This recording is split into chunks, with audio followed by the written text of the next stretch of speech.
Hello, it's me again with another episode, and how are you doing? उस खैर इतनी अंग्रेज़ी अच्छी नहीं है एज कमेंट्स में मुझे नज़र आता रहता है कि लोगों को मेरी अंग्रेज़ी से बहुत परेशानी है, तो माजरत उसके लिए। एंड एनी हाउ आज मैं सोच रहा हूँ कि 10 कहानियाँ पे मुश्तमिल एक एपिसोड बनाने की कोशिश करते हैं, फर्स्ट टाइम एवर। और आई जस्ट होप कि मैं जो हूँ मैं उन 10 कहानियों में से कुछ भूल ना जाऊँ, क्योंकि याद रखना तो बहुत मुश्किल होता है और बहुत सारी चीज़ें होती हैं, बंदा फिर भूल जाता है और फिर मज़ा नहीं आता।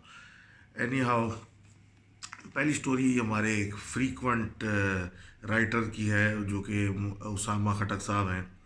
और वो कहते हैं कि वो उनका एक रूम है उनके सेकंड फ्लोर पर जो कि हॉन्टेड है अपेरेंटली, क्योंकि उधर मसले मसाइल होते रहते हैं, कभी आवाज़ें आती रहती हैं, कभी पैर मतलब चलने की आवाज़ें आ रही होती हैं, ऑल दैट जैज। तो एक दिन ये सोने के लिए वहाँ गए तो ये इन्होंने अपना पलंग सेट किया, ये चादर वादर डाली, वो बला बला बला, हेडफोन लगाए और क्या कहते हैं हैंड्स फ्री लगा के वो कोई पॉडकास्ट लगा के ये लेटे, लाइटें जैसे ऑफ की।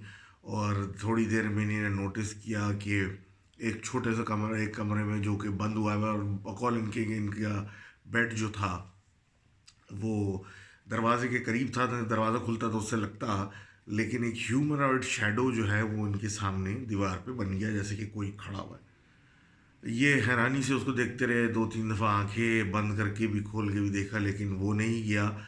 उसके बाद बस वो आयते वायते इन्होंने अपने दिल में पढ़ना शुरू किया, आंखें बंद खोल की तो देखा वो गायब हो गया। उसके बाद इन्होंने दोबारा नोट नहीं किया, लेकिन एक बात थी कि एक ह्यूमनॉइड चीज़ आके दीवार पे अब किसी चीज़ की रिफ्लेक्शन आ रही है, कहीं ना कहीं से तो आ रही है, और कोई खड़ा हुआ है तभी तो उसकी लाइट आ रही है। तो ये उनकी एक छोटी सी स्टोरी थी कि शायद वो उस वक्त जैसे वो लेटे थे तो कुछ आया था उनको विज़िट करने। तो thank you Usama for writing in as always. और नेक्स्ट हमारे सुहेल नासिर बलोच भाई कहते हैं कि ये अपार्टमेंट के पास अपने रात के किसी पहर में जा रहे थे किसी मकसद से बाहर, अपार्टमेंट के पीछे की साइड। तो इन्होंने एक आवाज़ सुनी अपने कानों में जो कि इनकी वालदा की थी। बड़े हैरानी से इन्होंने इधर उधर देखा और इनको फिर ख्याल भी आया कि वो तो आउट ऑफ सिटी गई है किसी काम से, तो ये आवाज़ कैसी आई है। तो ये आवाज़ नोट करते हुए ये सोच ही रहे थे कि उतनी दूर में अब वो ही उनकी वालदा की आवाज़ बड़े करीब से इनको आई। तो उन्हें जब उस डायरेक्शन में देखा, यानी ये नोट किया कि एक आदमी नुमा शेप खड़ा है जिसके कपड़े बहुत ब्राइट से हैं। और उसको देख के तो बहरहाल इनकी तो हवा निकल गई कि ये क्या है। तो ये सीधे जिसे कहते हैं रेस हो गए अपने अपार्टमेंट की तरफ, और अपार्टमेंट में सीधा जाके अपने घर में मतलब घुसे। तो इन्हीं ने नोट किया, मतलब घुसते ही देखा कि वो सामने सोफे पे वही शख्स जो है ब्राइट कपड़े वाला वो बैठा हुआ। ये देख के तो इनके होश ही उड़ गए और इन्हें आए ज़ोर ज़ोर से आयतें पढ़ना शुरू की, आयतल कुर्सी वगैरह। उसके बाद वो गायब हो गया और फिर एक थोड़ा इन्होंने ये अमल अपने घर में जारी रखा, जिसके बाद अब इनको ये कंप्लेंट नहीं है। लेकिन वो एक अजीब सा इत्तेफाक था कि ये क्या हुआ। हो जाती हैं ऐसी चीज़ें भाई। अगर वो कहते हैं ना कि अगर ये चीज़ें आपको नज़र आने लग जाएं तो दुनिया में कोई ऐसी जगह नहीं आप पैर रख सकें और ये ना हो, होता है। एनी हाउ आगे देखते हैं। तो आगे बात होती है, मैमूना साहिबा लिखती हैं हमें कि ये जब पढ़ रही थी तो एमएससी वगैरह, तो ये जो थी अपने यूनिवर्सिटी से मतलब काफ़ी एक मतलब इनका एक एडमिशन प्रोसेस था, काफ़ी थक के टेस्ट इंटरव्यूज़ एक्सेट्रा करके वापस घर आई। तो घर आते ही इन्हें अपने कहा घर वालों को भाई हम सोने जा रहे हैं और मतलब थक गए हैं सुबह से उठे हुए। तो ये जाके जब लेटी तो और फिर ये नींद में आई तो ये नोट किया कि इनके कमरे के दरवाजे पे एक बुर्का पहन के मोटी सी खातून खड़ी हैं, जिनके मुंह पे नकाब है और आंखों पे शदीद किस्म का वो लंबा इजिप्शियन स्टाइल सुरमा लगा हुआ है, और वो इनको देख रही हैं। बहरहाल ये नींद के गलबे में थी, इन्होंने बोला कोई आई होगी, बहरहाल मासी वट एवर, और ये सो गए। थोड़ी देर के बाद घंटा, आधा घंटा, पौना घंटा, वट एवर इनको टाइम मतलब एक पास हुआ, नोट नहीं किया इन्होंने। तो इनकी दोबारा आँख खुली तो इन्होंने एक नींद की हालत में जब मतलब देखा कि वो जो औरत है वो वहीं खड़ी हुई और इनको मुस्तकिल घूरे आ रही है, क्योंकि वो दरवाजे से देख पे थी और ये देख रही थी उसको। तो ये इग्नोर किया, नींद में वही सोचा कि पता नहीं कोई होगा कुछ, सो गई। कंटिन्यू सोते सोते जब एकदम से इनकी मतलब कुछ उठी, आँख खुली किसी वहशत से या किसी चीज़ से, तो देखा वही औरत इनके पलंग के पास, इनके बेड के पास खड़े होके इन्हें और करीब से घूर रही है। तो इनको वो दूसरी तरफ मुंह किया और इन्हें सोचा कि अब ये मेरा वहम है और घर में सब लोग मौजूद हैं करके। बंदा होता है वैसे नींद की हालत में होता है ना, तो ऐसा ही होता है, हाँ ठीक है। ये सो गई। अब सो के उठ के अब इनको एक घबराहट सी महसूस होने लगी कि मतलब ये मेरे साथ हुआ क्या कि बार बार एक चीज़, एक शख्स करीब आए जा रहे हैं और अब मैं उठी हूँ तो कोई नहीं है। तो इन्होंने अपने घर वालों से पूछ बत को बताया और घर वालों ने फिर इनको आए थे दो पढ़ने को दी फॉर प्रोटेक्शन। और उसके बाद से ये इंसिडेंट दोबारा नहीं हुआ। और अगेन वही बात कि वो घर में तो कोई नहीं आया बाहर से, तो वो कौन शख्स था, तो मोस्ट ऑफ अस नो कौन शख्स था और वो क्यों था। ये असल बात है कि वो क्यों आया था। मूविंग फॉरवर्ड, हमारे अब्दुल रहमान शेख साहब फ्रॉम कनाडा लिखते हैं, कनाडा वाले भाई, कि ये जिन स्टोरीज 2 वाली पॉडकास्ट जुनेद की सुन रहे थे, तो इनको मतलब एक जोश चढ़ा। ये कनाडा में रहते हैं और गालिबन आउटस्कर्ट्स ऑफ सिटी, आउटस्कर्ट्स की साइड पे रहते हैं, जहाँ पे फार्म लैंड्स हैं और जंगलात हैं, बड़ी पीसफुल सराउंडिंग है। और जाहिर सी बात है, एक फार्म और दूसरे फार्म में काफ़ी फासला है, काफ़ी खाली ज़मीनें हैं जहाँ पे फॉरेस्ट भी है, जंगल भी है, मतलब फॉरेस्ट एरिया है, crops and all that stuff, बहुत वीरान और पुरसकून, नॉइजलेस। तो ये अपने दोस्तों के साथ निकले रात को और फुल पार्टी सीन था। और ये मतलब बीच वीराने में कॉर्नफील्ड के अंदर ये अपने दोस्तों के हमरा जिन स्टोरीज 2 सुन रहे थे, विच आई वुडेंट रिकमेंड डूइंग किसी वीराने में in the middle of nowhere जहाँ कोई और भी नहीं है। और बहरहाल ये अपने दोस्तों के साथ जिन स्टोरी 2 सुन रहे थे, एक मतलब वीरान जगह पे, और आराम से लेट के अपनी वो उनकी हंसी मजाक भी चल रहा था और स्टोरीज़ और माहौल, ठंडा माहौल एंजॉय कर रहे थे रात के अंधेरे में। अच्छा, ये सेशन इनका ख़त्म हुआ तो कंक्लूड हुआ वो वाला सेशन भी, और ये जाके अपने गाड़ियों में बैठे, अपनी एक ही गाड़ी में सारे थे। तो अब जब गाड़ी में बैठे तो जैसे ही तीन, गालिबन 3 थे, तो तीनों बैठे, तो पीछे वाली जो ट्रंक होता है, मतलब पीछे ट्रंक होता है ऑन द लेफ्ट साइड, किसी ने ज़ोर से, जिस तरह बकौल इनके कि जिस तरह बस रोकी जाती है हमारे यहाँ हाथ मार के, उस तरह किसी ने हाथ मारा इनकी गाड़ी में। लेकिन फीलिंग ऐसी थी, किसी छोटे आदमी ने, छोटे बच्चे ने जिस तरह ज़ोर से हाथ मारता है तो साउंड डिफरेंट होती है, बड़ा आदमी का हाथ पड़ता है तो साउंड डिफरेंट होती है। तो ये आवाज़ आई। अब ये तीनों जो थे सुन के थोड़ा सा हैरान हुए कि ये मतलब क्या हुआ। अब ये बात ही चल रही थी कि उनके एक दोस्त ने सीट फुल फ्लैट करके ऐसे करके पीछे लेट गए, बाकायदा गाड़ी में बैठे बैठे, और पीछे देखा।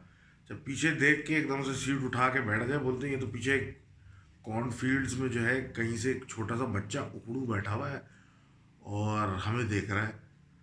उतनी देर में जो दूसरे दोस्त थे उन्हीं ने बोला कि मतलब वो ये तो बच्चा एक बैठा हुआ है, मतलब अब ये मिडल ऑफ नोवेयर, कनाडा की सर्दियाँ और ठंडक जैसी जगह पे और फील्ड्स में इस तरह वीराने में ऐसा होता नहीं है। तो ये इन्होंने बहरहाल आयतल कुर्सी पड़ी, गाड़ी निकाली और इन्होंने मुझे बताया है, मतलब लिख के कि मतलब ऐसा वाकया फिर वीराने में एक बच्चा आ गया कहीं से और वो आउट ऑफ नोवेयर गाड़ी को उसने मारा।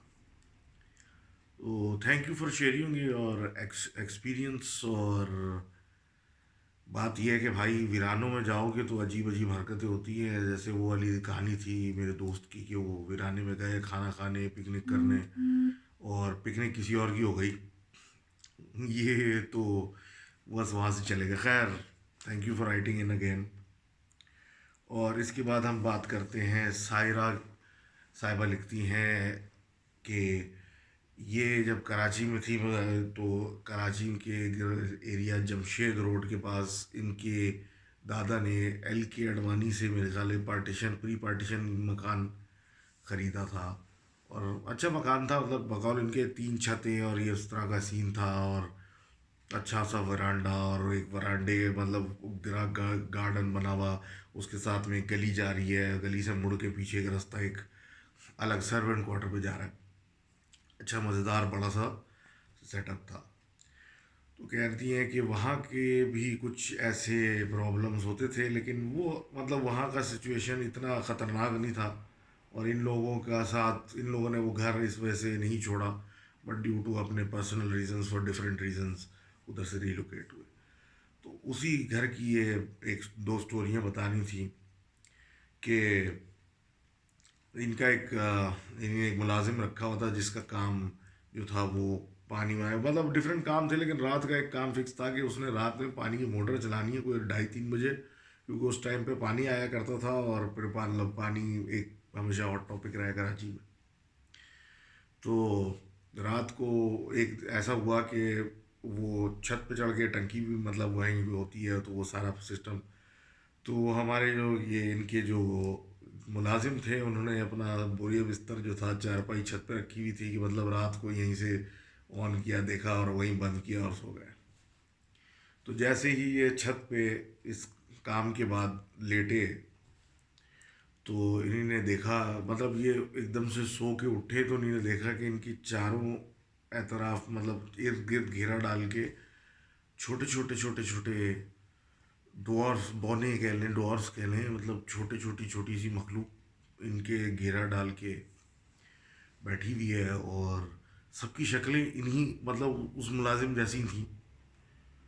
अब ये हैरानी से उनको देख रहा है, तो उन्होंने उसको चारपाई से गिराया और मारा, मतलब बाकायदा उसको अटैक किया। तो ये भागा नीचे की तरफ और अपने कमरे में नीचे सर्वेंट क्वार्टर में घुस के बंद हुआ। और सुबह फिर इसने शिकायत की कि मेरे साथ ऐसा हुआ है और अब मैं रात को ये काम नहीं करूँगा, पानी भरना या मैं छत पे नहीं जाऊँगा, बस नीचे से मोटर चलाई बंद की, अल्लाह अल्लाह कर चला। तो ये एक इनकी स्टोरी थी। और होता है भाई, छतें वगैरह वीरान होती हैं तो ये स्टोरियाँ में मसाइल हो जाते हैं। एनी हाउ, तो फिर दूसरी कहानी अपने और बचपन की बता रही थी कि इनके और इनके भाई जब स्कूल जाते थे, तो उस वक्त ऐसा हुआ कि मतलब बाहर का जो एरिया मैं जिस तरह बता रहा था ना, गार्डन है, साथ में गली है और इस तरह मुड़ के एक सर्वेंट क्वार्टर का रास्ता भी निकलता है। तो वो बता रही थी कि वो उस गली के एक पोर्शन पे इनके कपड़े जो थे वो यूनिफॉर्म वगैरह ये धुलते थे तो वो लटकते थे, और दूसरे गली में सर्वेंट क्वार्टर का रास्ता था। अच्छा, दोनों में जो था ना इस तरह का हिसाब किताब था कि दोनों में फासला था, और इनके बीच में एक बड़ा सा ओवर शेडोइंग सा नीम का पेड़ था जिसका साया ज़्यादातर इनके घर की तरफ था और बाहर की तरफ कम था, अंदर की तरफ। अच्छा, इस नीम के दरख्त की वैसे एक बड़ी सी छाँव थी, और छाँव के दोनों एंड पे मरझिल्ले से दो पुराने ज़माने वाले वो बल्ब जल रहे होते थे, येलो वाले लाइट वाले, हल्के हल्के। रात में अंधेरा जब होता था तो बाकायदा बहुत ढीली सी रोशनी होता, ढीली सी रोशनी इधर और बीच में खाली। ये कहती हैं कि एक दिन के भाई रात में यूनिफॉर्म वगैरह लेने के लिए निकले कि भाई सुबह जाना है स्कूल वट और वो इस्त्री करना है।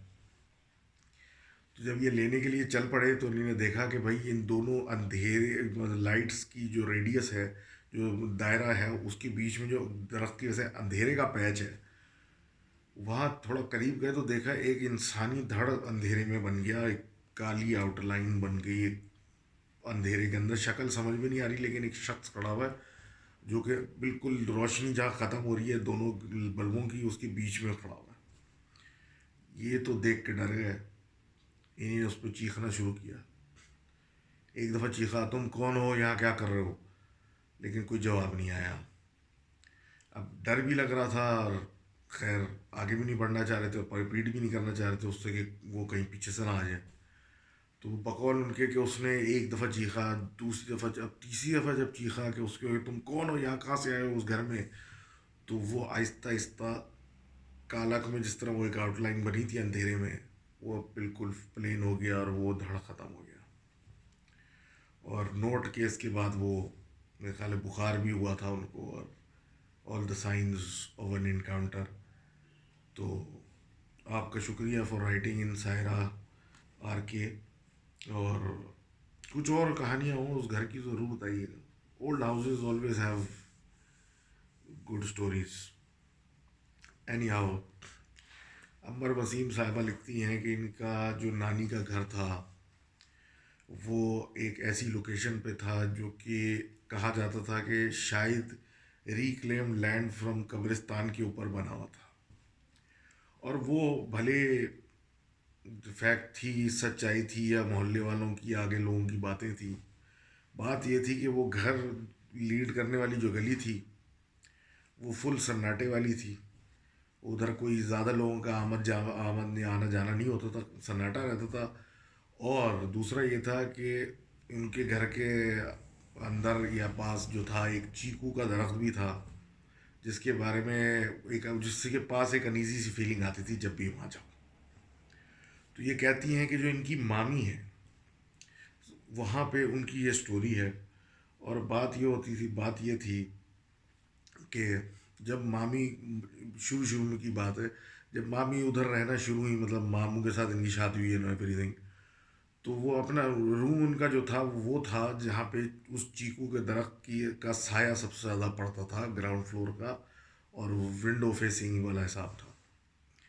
दीदी जब वो सोती थी उनको ऐसा लगता था कि वो सो तो गई हैं लेकिन वो लेविटेट कर रही हैं, या हवा में आहिस्ता आहिस्ता उड़ गई हैं, या हवा में है।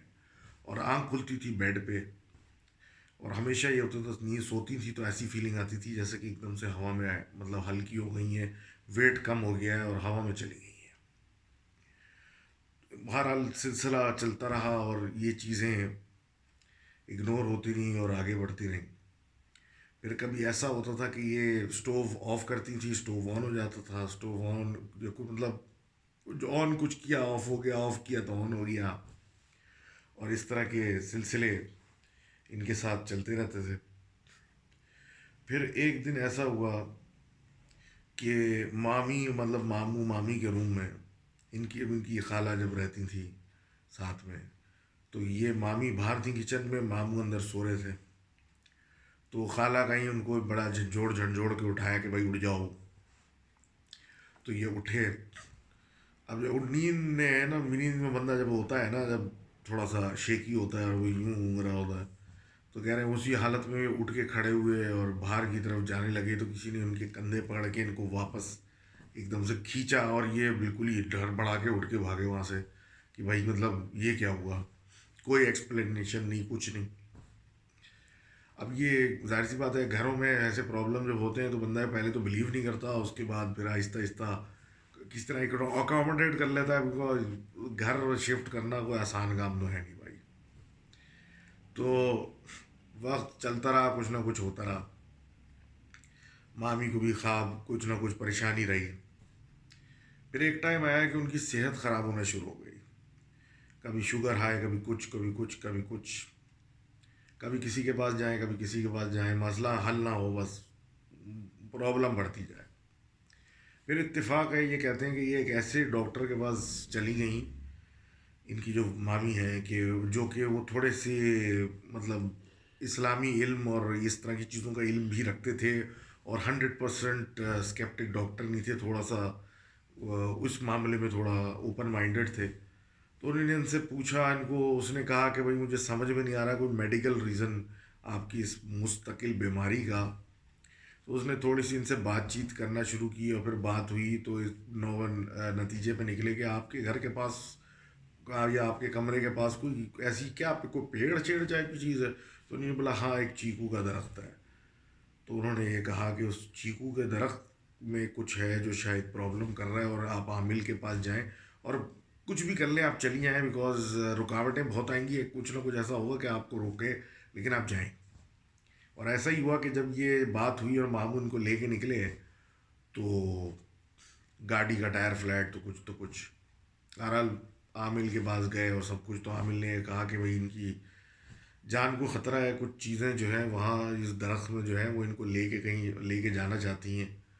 अब वो फिज़िकली लेके जाना चाहती हैं या इनका मतलब अगर तबीयत ख़राब करके उस अब ये तो क्लैरिटी नहीं, बहरहाल तो उनको ये बोला गया कि इनको वहाँ जान को ख़तरा है, ये पढ़ें और अमल करें और उस घर को छोड़ दें। तो इन्हीं ने ऐसा ही किया और आज सब सब ठीक हो चुका है, सेहत वगैरह सब सही है। और बस एक अजीब सा इनके साथ वाक़या हुआ था। Thank you Ambar for writing in, long time आपको मैंने जवाब दिया, लेकिन सॉरी, ऐसे ही होता है भाई, too much stuff to sort through और सॉर्ट आउट। उसके बाद बात करते हैं भाई हुसैन सुलेमानी भाई की। हुसैन सुलेमानी भाई कहते हैं कि इस वक्त वो 14-15 साल के हो चुके हैं और ये बात है जब वो 8-9 साल के थे। तो ये कहते हैं कि इनके घर में हमेशा से कुछ ना कुछ इस तरह का एक्टिविटी रही है, क्योंकि इनके जो ग्रेट ग्रैंड मतलब जो ग्रैंड फादर थे वो काफ़ी अच्छे पहुँचे हुए और आलिम दीन टाइप शख्सियत थे। तो कुछ ना कुछ एक्टिविटीज़ सुपर नेचुरल इनके घर में कभी कभी होती थी। लेकिन बहरहाल ये एक स्पेसिफिक केस की बात कर रहे हैं जो इनके साथ कोई 6-7 साल पहले हुआ था। अब केस ये है कि ये बताते हैं कि भाई ये छोटे 8-9 साल के थे और इनके कज़न्स आए हुए थे और ये सारे खेल रहे थे घर में। और ये छत पे खेल रहे थे अपना कुछ ना कुछ। तो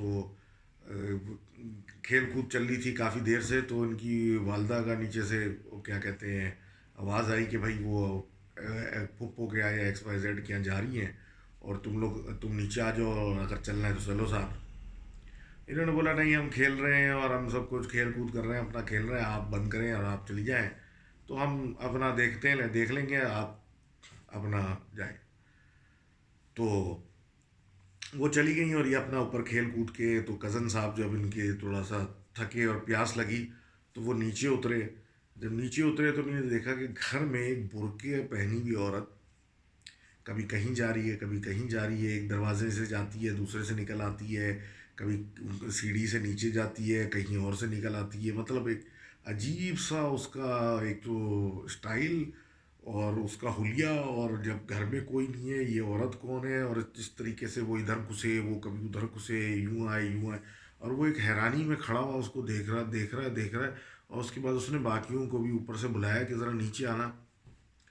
जब वो नीचे आए और उन तीनों ने ये देखा तो ये हैरान हो गई, ये कौन शख्स है, ये कहाँ से आ गया।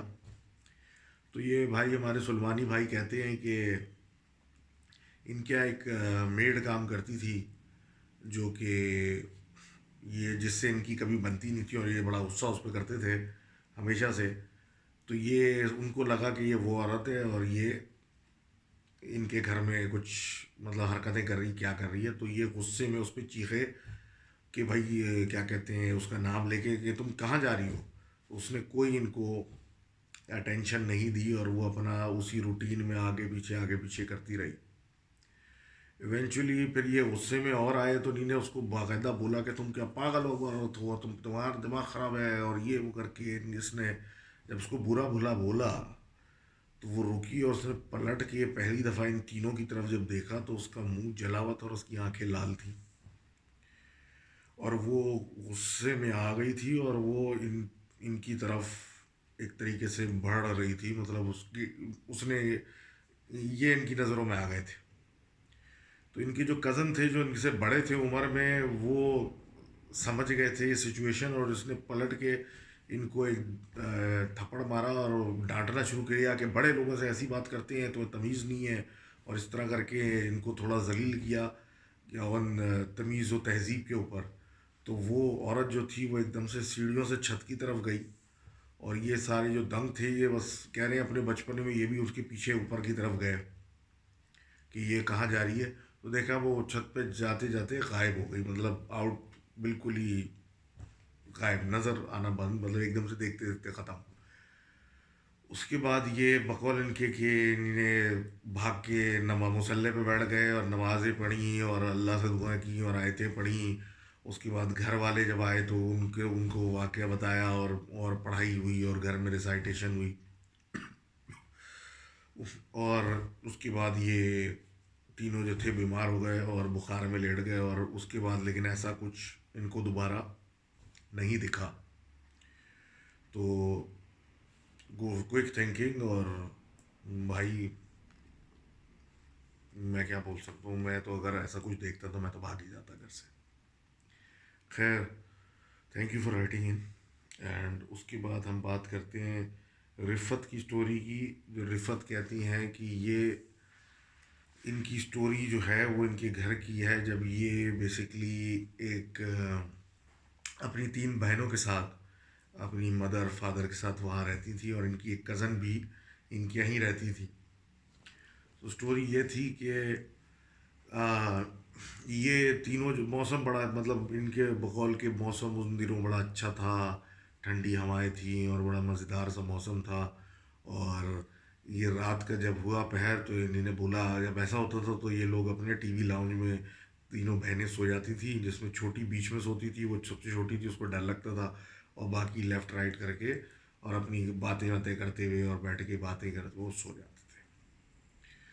तो एक दिन ऐसा हुआ कि जब इस तरह का ये मौसम आया और बड़ा मज़ेदार माहौल बना, तो इनकी कज़न और इनकी वालदा जो थी वो अपने रूम में सो गई, और ये तीनों बहनें बाहर टीवी लाउंज में अपनी बैठे हुए सो गई। और फिर वही हुआ कि बीच में छोटी लेटी है एक तरफ है, एक तरफ है।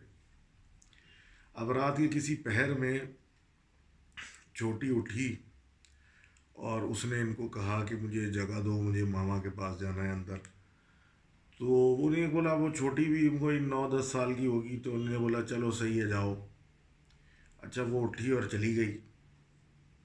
थोड़ी देर में इनको फिर किसी ने जगाया, तो देखा वही छोटी खड़ी हुई और कह रही है साइड पे हो, मुझे यहाँ लेटना है। अब ये नींद में थी, इन्हें इग्नोर किया, ये बीच में आई और ये लेटी, इनकी छोटी अब कॉर्नर पे, और ये बीच में हो गई, ये सो गई। सुबह उठ के इनको ख्याल आया, ये तो अजीब सी बात है, इसकी तो डर इतना लगता है इसको, ये तो बीच में हमेशा लेटती है। तो समझ में नहीं आई बात। बहरहाल ब्रेकफास्ट टेबल पे उस पर बात होते होते फिर ये बात निकली, जो इनकी कज़न थी वो बता रही थी कि रात में वो वॉशरूम जाने के लिए जब उठी, तो उन्होंने देखा कि भाई छोटी जो है वो इनके मामा के पीछे वैसे लेटी हुई है। और जब इन्होंने फिर नोटिस किया, तो छोटी और मामा जो करवट से लेटी हुई थी, तो छोटी ने अपना सर जो था इधर कंधे पे रख के इनको घूरना शुरू कर दिया, और इस स्टांस में, और इनको घूरे जा रही है। तो इनको तो खैर समझ में कुछ नहीं आया, ये अपना काम किया इन्होंने, और वापस बाहर जब निकली तो देखा कि वो, अब वो मतलब जैसे कि एंटर हो के कमरे में लेटी हैं, या मतलब वो कहीं उठी थी वो छोटी और लेट गई है। तो बात यही हुई कि मतलब छोटी जैसे कमरे से कभी बाहर गई नहीं थी, और वो तो ये सो गई। और इनकी मामा ने भी शिकायत की कि कंधे में उनके बहुत दर्द है सुबह। तो ये कह रही हैं कि इन्होंने ये तय पाया कि रात को जब कमरे में कोई, जब ये छोटी गई थी उससे पहले से छोटी उस कमरे में मौजूद थी, और फिर जब वो उस कमरे में गई, तो वो जो बाहर निकल के इनके साथ लेटी वो कौन थी। तो ये इन्होंने जब पूछा, तो मोहल्ले में ये बोला जाता था इनके कि यहाँ पे इस मोहल्ले में जिनों के बच्चे रहते हैं, और वह रात में लोगों को तंग करते हैं, शरारतें करते हैं। तो जो छोटी का सिलसिला था इनका आगे पीछे होने का, वो ये था। और फिर ये बोलती हैं कि इस तरह का वाक़या भी होता था उस घर में, कि जैसे कि एक पर्दा लगा हुआ है, अब इनके पर्दे के पीछे प्लास्टिक भी एक लगा हुआ होता था, क्योंकि एसी जब चलाते थे तो मतलब गर्मी ये अंदर ना आए और ठंडक जल्दी बाहर ना जाए, तो खिड़की पे प्लास्टिक लोग लटका देते हैं। तो वहाँ ये भी सिलसिला था। तो ये खुद कहती हैं कि एक दिन ये रात को सोनी थी, एसी वेसी चल रहा था, खिड़की बंद थी, तो जैसे खिड़की खोलने की आवाज़ आती है, तो कोई खिड़की खोल रहा था और उस पर पर्दे पे पर्दा भी हटाने की कोशिश कर रहा था। तो इन्होंने ऐसी आयतल कुर्सी वगैरह पढ़ ली डर में, तो इन्होंने देखा कोई पर्दा तो हटा हुआ था, लेकिन वो प्लास्टिक लटका हुआ था, और पीछे से जो बाहर से स्ट्रीट से रोशनी आ रही थी, उसमें एक छोटा सा सर इनको नज़र आ रहा था अंदर की तरफ देखते हुए। तो यही ये कहनी थी कि वहाँ कोई कुछ अरसे तक जिन्नात के बच्चे आते थे, और वो लोगों को तंग करते थे, शरारतें करते थे। Thank you Rifat for writing in, और I hope I did justice to your story. खैर, मूविंग ऑन। नताशा अली कहती हैं कि इनको जो था हमेशा से, मतलब सुपर नेचुरल जिनों से और इन चीज़ों से मिलने का बड़ा शौक़ था, और ये बड़ी अपसेस थी ऐसी चीज़ों से, और हमेशा तलाश में, मतलब किसी ने बोल दिया भाई किसी कागज़ पे कुछ लिख के बोतल में डाल दो तो ये कर लिया कि भाई ये बोतल हिलेगी, और लोग इनका इसमें रिकॉर्ड भी लगाते थे। और ये मतलब इतना ऑब्सेस्ड थी कि ये हरकतें, मतलब किसी से कुछ सुना तो वो प्रैक्टिस कर लिया, कि टीवी पे कुछ देखा तो कुछ प्रैक्टिस कर लिया, ये करती रहती थी। मतलब एक ऑब्सेशन बन गया था इनका फॉर सम रीज़न। तो कहती हैं एक दिन ऐसा हुआ कि रात में लाइट चली गई और मोमबत्तियाँ जला के रोशनी की हुई थी। तो ये एक मोमबत्ती के सामने बैठी और इन्हीं ने बोला कि भाई अगर कोई यहाँ मौजूद है तो मुझसे दोस्ती कर ले, या मुझे अपनी प्रेजेंस दिखाए, और मुझे बड़ा शौक़ है आपसे मिलने का और सब कुछ। तो बहरहाल उस वक्त तो कुछ ख़ास नहीं हुआ, लेकिन कहती हैं जब रात को ये लाइट वाइट आई, सब कुछ हुआ और ये सोने लेटी, तो ऐसा हुआ कि फिर इनको सोते में रात में किसी ने थप्पड़ मारा। जब आँख खोल के दौड़ा देखी तो कोई नहीं। तो ये तो बड़ी परेशान हुई कि ये कौन, ये क्या हो गया। फिर ऐसा होता था कि इनको सोते में थप्पड़ पड़ते थे, ये उड़ जाती थी रात में, और मतलब कोई होता नहीं था। और कभी कभी ऐसा भी होता था कि रात में अंधेरे के अंदर, अब ये लाइट ऑफ की हुई है, अंधेरा हुआ है, कहीं कोने में एकदम से कोई रोशनी जल्दी से यूँ करके चली गई, या उधर कहीं कहीं मतलब एक हल्की सी रोशनी आई और चली गई। ना कमरे में खिड़की ना कुछ, फिर भी कहीं से रोशनी आई और चली गई। ये भी एक अजीब सी बात थी, इनको समझ में नहीं आता था। अब जब ये बैठती तो कहीं भी, तो इनको लगता है इनके पीछे से जल्दी से कोई गुजर गया, पीछे देखें तो आगे से कोई जल्दी से गुजर गया। मतलब आहिस्ता आहिस्ता मल्टीपल चीज़ें बढ़ना शुरू की। कभी कोई थप्पड़ मार रहा है, कहीं रोशनियाँ एकदम से आती जाती, कोई पीछे से घूम जाता, कोई आगे से घूम जाता।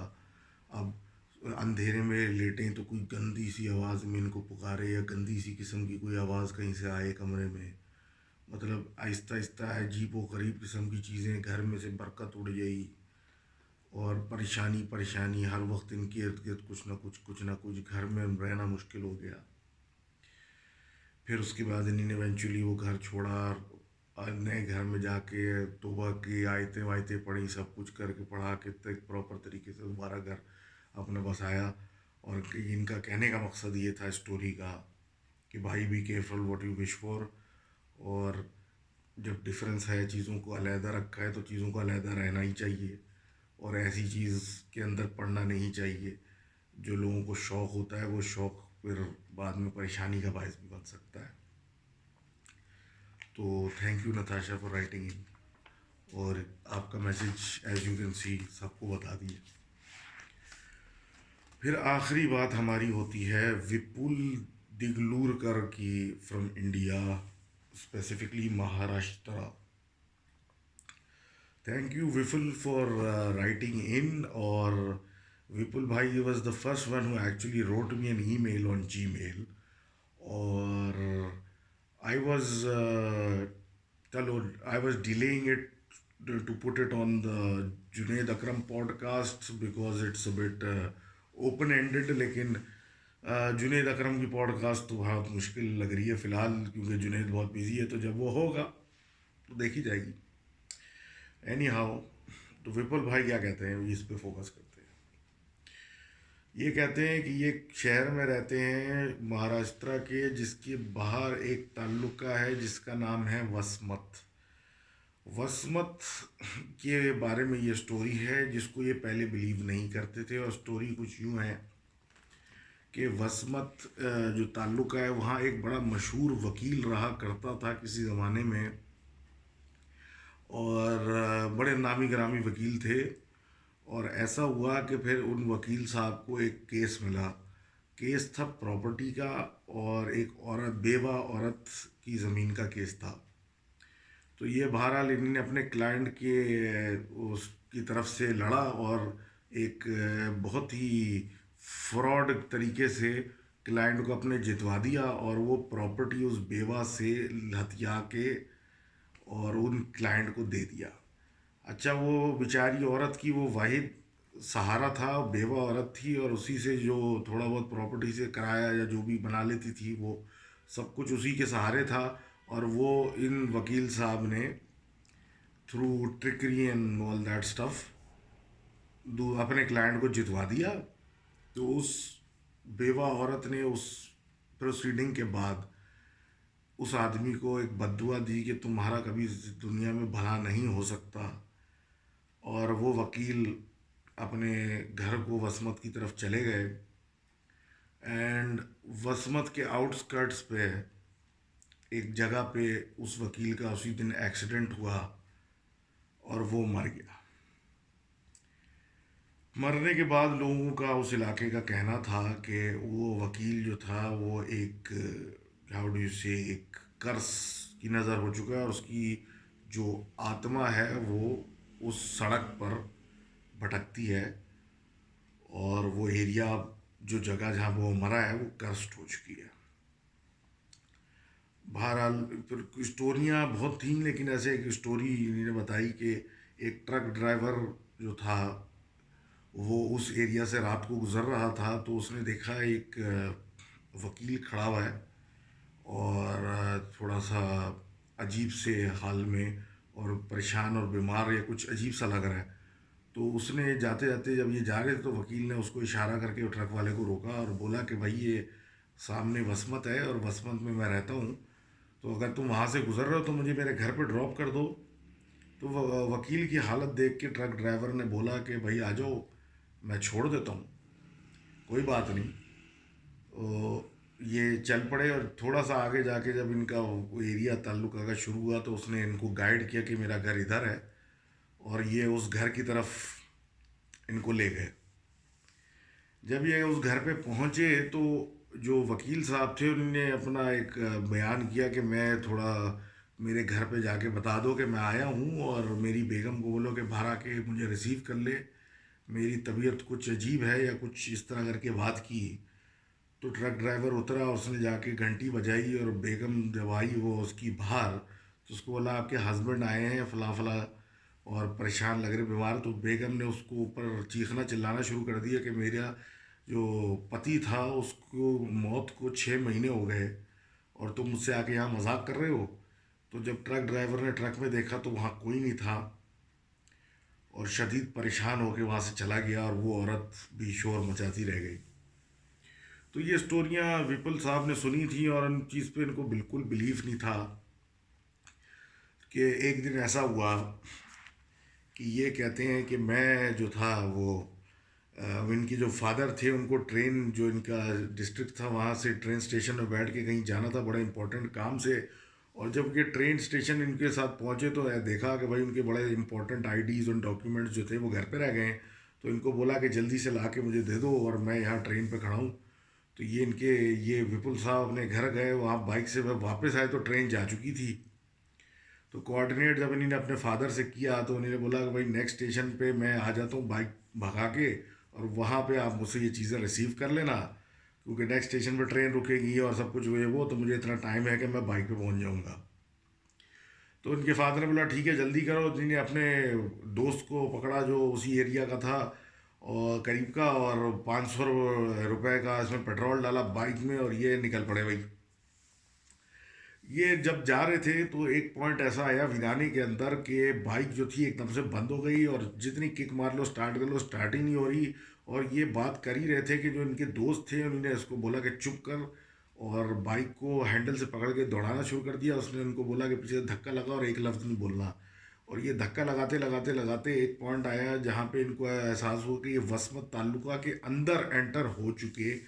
तो जब ये अंदर एंटर हुए तो इनके दोस्त ने बताया कि भाई मैं वसमत का हूँ, और जिस जगह पे ये बाइक बंद हुई थी इस रात को, वो जगह थी जहाँ वो वकील मरा था। और इसीलिए मैंने तुम्हें कहा कि चुप हो जाओ और यहाँ से जल्दी निकलो, क्योंकि बाइक हमारी किसी ने बंद की थी, ऐसे ही खुद से ख़राब नहीं हुई। थैंक यू बस विपुल फॉर राइटिंग इन। और Do tell me more stories about this Westmouth area.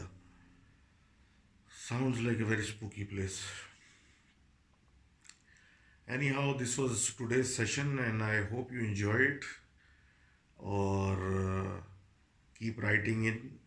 Please share, subscribe, and like this video. आपकी कोई भी किस्म की कमेंट्स हों, do write to me, you know my email address. और जो भी आपकी कंस्ट्रक्टिव क्रिटिसिज्म है, डू लेट मी नो। और जो होगा जैसे होगा देखी जाएगी। एंड जिन लोगों के भी नंबर नहीं आए भाई, परेशान नहीं हो, आ जाएगा नंबर यार। टेंशन लेने की बात नहीं है। तो have a good night and see you soon.